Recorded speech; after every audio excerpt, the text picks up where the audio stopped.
Two-time series champion Tony Stewart back out front in the Look for Daytona me in the 500. final laps.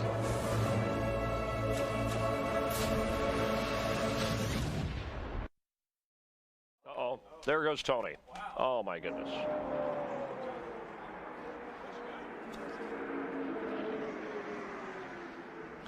Crash in turn 4. Man, and there in the midst of it sits Tony Stewart and Kurt Busch, the 2 leaders. I believe, I'm not sure, but I believe Tony got a little loose all at. Are wrecked. Let's watch it. I don't know if Kurt got into the back of Tony or not. Let's wait till we get around here and see. Tony's car just Tony hit the apron. He got down on the apron. He got a little bit loose. Kurt was all over the back of him, and there he goes. Tony's dropped the window net on his car. That's a signal to safety workers that he is okay. Watch the yellow line. Yeah, watch the left front tire. Gets it on the apron just a little bit. You see the car wiggle, and he gets loose. He's got to probably lift out of the throttle a tad. And here comes Kurt. Cannot get off of him. They make contact. And then once Tony gets sideways, nowhere for Kurt Busch and the 2 to go. What a shame. You're doing 185 miles an hour, Darrell. The car in front of you suddenly loses several miles an hour of momentum. Was there anything Kurt Busch could do to avoid Stewart? No, you could see he was trying to get down. He was trying to get underneath Tony to get away from him. It wasn't possible. He did everything he could do. And remember, they had fresh tires. This is a racetrack where you run wide open on the mat. Just listen. Just that little, you hear the throttle, and that's all it takes.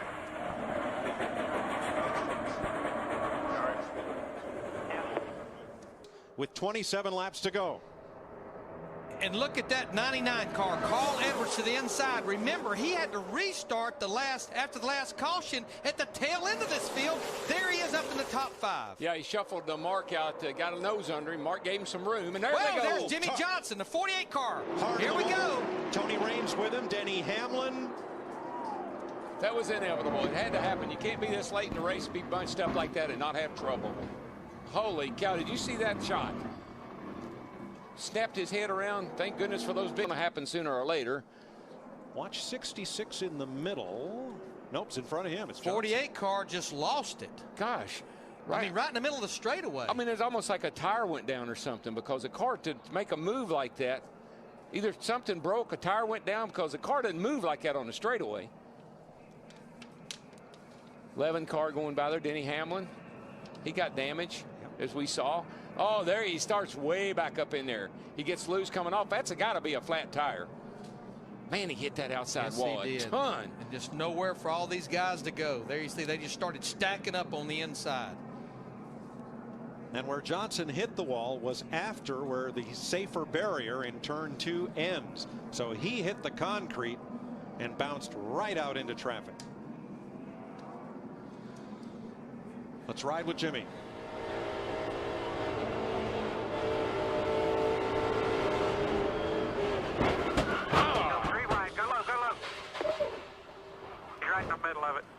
Oh, nowhere for these guys to go. That makes. Excuse me, that's David Ruderman. Here's David Ruderman.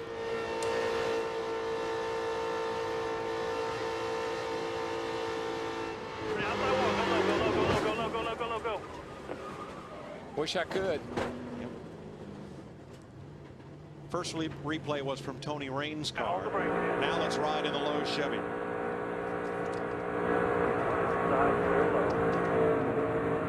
No, I don't think a tire went down. I never heard anything. I think he just got loose. Crash, guys, we got big loose. Got up the wall. You all right, Jimmy? Leaders on pit road. Krista. Tires. We're going to leave you for about 2.5 laps and then come in and race all the way to the checker. You're watching the Daytona 500 in high definition on Fox.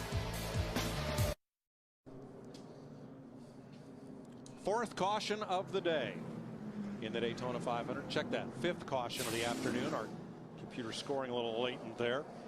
And from high above. It's what you call a wad right there. They get all wadded up, and the 25 and the 99, and 99 gets in the fence. 26 was involved. Jamie McMurray in the 26, Carl Edwards in the 99. See Joe Nemechek in the 13, bumps into Carl, but in the meantime, this was not quite what brought out the caution. Watch the yellow cat car. He gets forced into the pit lane. Here's what I don't think he realizes. He's got a flat right front tire.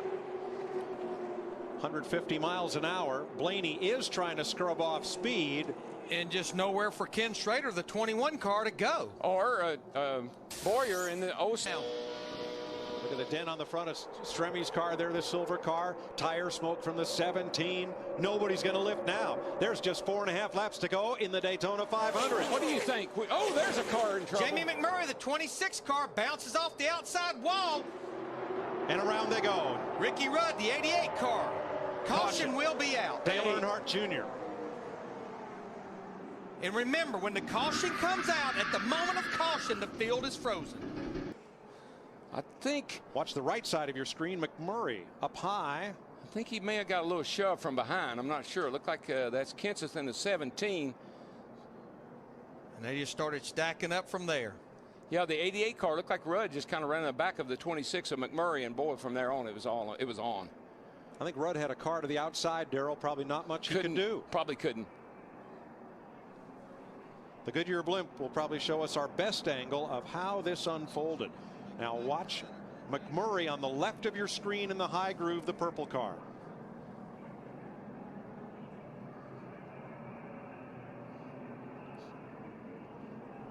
I'm pretty sure that Kenseth's got in the back of him. Looked like maybe Jamie may have had to lift out of the throttle just a little bit. And here comes the rest of these guys. Like I said, we're coming to the end of the race. You don't lift now. And Darrell, Ricky Rudd could not swerve to the right because Earnhardt was there. And they just all stacked up. Tight racing quarters. Tight. Yeah, you see McMurray get around there with Matt Kenseth right behind him. Jamie in the 26. Smoke, and you can't really see a lot with the smoke. Car starts swerving. Oh, Rudd got hit from behind. It looked like maybe Dale Jr. lifted him up. Even though McMurray straightens out, suddenly he's 20 miles an hour slower than everybody else. And here they come.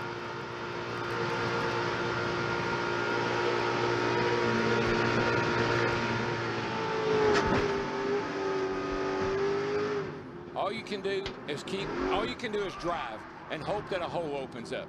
There's no stopping. You drive it to the bitter end. There's nothing a spotter can do for you there.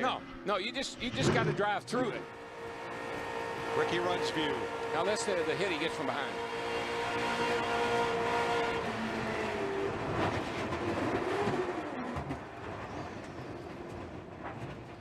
And in an incident like that, you can't get your hand up. You can't signal. You say, hey, I'm slowing down. You don't have time to slow down.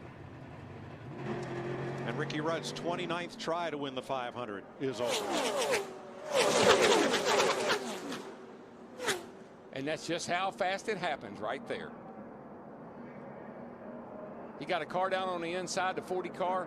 Stremme, he's down there spoken. You got the 26 in the wall. Here comes 17.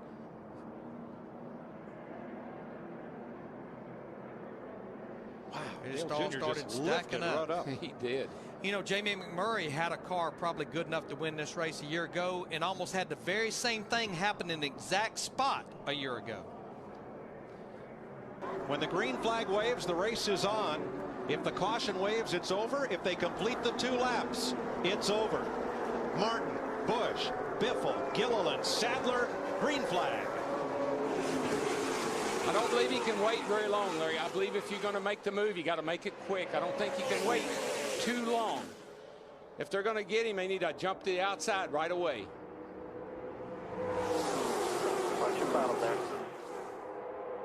You know he's not going to give up the bottom, so you got to go to the outside. Still. And look at the outside line. Jeff Gordon in that 24 car with his teammate Casey Mears, but Casey leaves him out there. Now, 1 back. Off single file behind you. He's coming hard, about half back now. Now, when these guys on the outside, when they get side by side with these other cars, they're done. We're coming to the white flag. It's up to the 5 of Kyle Busch. How long can he wait if he's going to go? Still single file. White flag, 1 lap to go. Coming to the white, man. Coming to the white, single file. file behind you. Front four, single file. Here they go. They got to go. They got to get Mark. They got to move him somehow. Gets back to that yellow line right around the bottom, all the way through turn 1 and 2. Mark Martin is driving the race of his life, and there's nobody that's better at holding people off at Daytona. And Kyle Busch lagged back a little bit. Is he going to get help? Is he going to come? He's looking. Back behind you. He almost squeezed Harvick into the wall, and here comes Harvick, the 29, with Matt Kenseth. Oh, Mark got loose. Mark got loose. And Harvick's getting a run off turn 4. It's going to be a drag race all the way back to the start-finish line. No caution. They're side by side, right to the line. Big crash. Here they come. Checkered flag. Harvick. Kevin Harvick wins the Daytona 500. We got one car on his roof coming across the start-finish line. Still wrecking. They're wrecking everywhere. Bowyer's on fire. Jeff Gordon's wrecked. And they are still wrecking. Montoya, Stremme, Kenseth, Biffle, Marlin, Carl Edwards, Casey Mears all crashed on the final lap. Have you ever? Well, a couple of times. I'm going to repeat what I heard a few years ago. No, I have never. I got so excited I broke the damn mirror in half. Jeff Gordon's day ends about like his teammates. Clint Bowyer came across the start-finish line on his roof. I've seen fire and I've seen rain. Let's have a look at what happened here on the final lap. Look where Harvick is, coming down the back. But look at this run he got. He called it. Matt Kenseth in that 17 car. You see Kyle Busch tried to go up and block, but he had such a head of steam it was too late. Yeah, I think all that moving around is probably what got Kyle. It messed his entry up into turn 3, and then I think it might have just upset his car a little bit, and he gets loose right there under a Kenseth 17 car, and it's on from there. And at the wire, Harvick, because of that push down the backstretch, got out front of Mark Martin. Mark comes back and comes oh so close. But you know what? I'm glad NASCAR let them finish the race. Yes, there's definitely. no reason that the cars are wrecking behind them, not in front of them. It was not going to change a thing. Not a thing. Who took over the seat in what became the 29 after the death of Dale Earnhardt. Stormed up the outside. Kyle Busch couldn't hold him off. He had a full head of steam into turn 3. There was no question you were going to have to go the outside. Mark was not going to give up the inside. What happens back here is Kyle Busch gets on the apron ever so slightly, gets into the 17, and it's on from there. Look at the 38 car up on top of somebody. There's a car turning over. And look at this finish. And it's a drag race to the line, and we've seen Harvick do that before. Yes, we have. You could see Harvick trying to pinch him down to keep that momentum on him. A little side draft. Get a little side draft and try. The 0-7. It'll come in here from the right in the bottom lane. Clint Bowyer gets slid sideways. Whammo.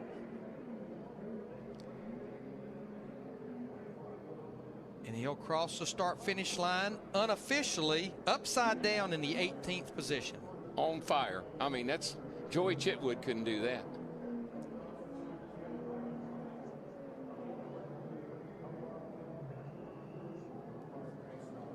Bowyer making a hasty exit through a small window opening. That's one of the things that's going to be addressed by the car of tomorrow. Yeah, I'm just glad he's landed back on his wheels with that fire, because he didn't want to be trapped down in there. NASCAR does such a great job.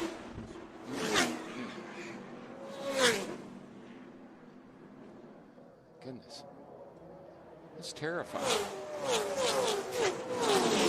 Sterling Marlin, the 14 car, was spinning down pit road, actually hit the pit wall.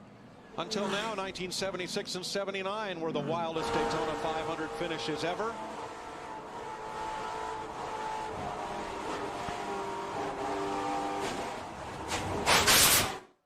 New one for the record books.